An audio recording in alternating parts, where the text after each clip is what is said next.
समाज और साहित्य यूं तो एक दूसरे के प्रतिबिंब हैं, पर बिरले ही ऐसे साहित्यकार होते हैं जो जनमानस की संवेदना को झकझोर कर रख देते हैं। मधुशाला को अमर करने वाले देश के अग्रणी रचनाकार श्री हरिवंश राय बच्चन जी की अनमोल कविता जीवन की आपाधापी आपके सामने समर्पित है। जीवन की आपाधापी में कब वक्त मिला, कुछ देर कहीं पर बैठ कभी यह सोच सकूं, जो किया कहा माना उसमें क्या बुरा भला। जिस दिन मेरी चेतना जगी मैंने देखा, मैं खड़ा हुआ हूं इस दुनिया के मेले में।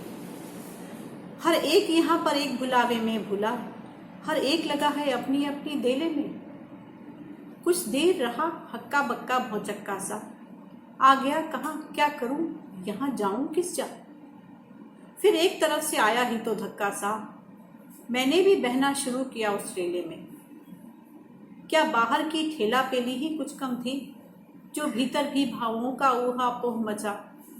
जो किया उसी को करने की मजबूरी थी, जो कहा वही मन के अंदर से उबल चला।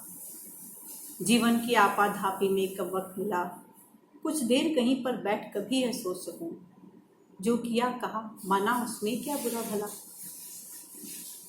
मेला जितना भड़कीला रंग रंगीला था, मानस के अंदर उतनी ही कमजोरी थी।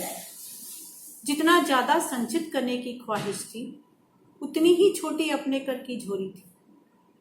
जितनी ही बिन में रहने की थी अभिलाषा, उतने ही रेले तेज ढकेले जाते थे।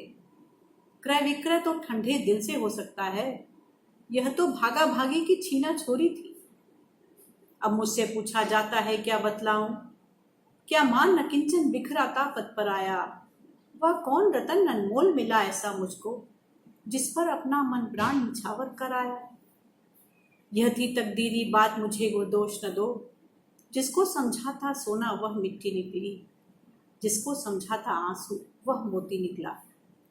जीवन की आपाधापी में कब वक्त मिला, कुछ देर कहीं पर बैठ कभी यह सोच सकूं, जो किया कहा माना उसमें क्या बुरा हो।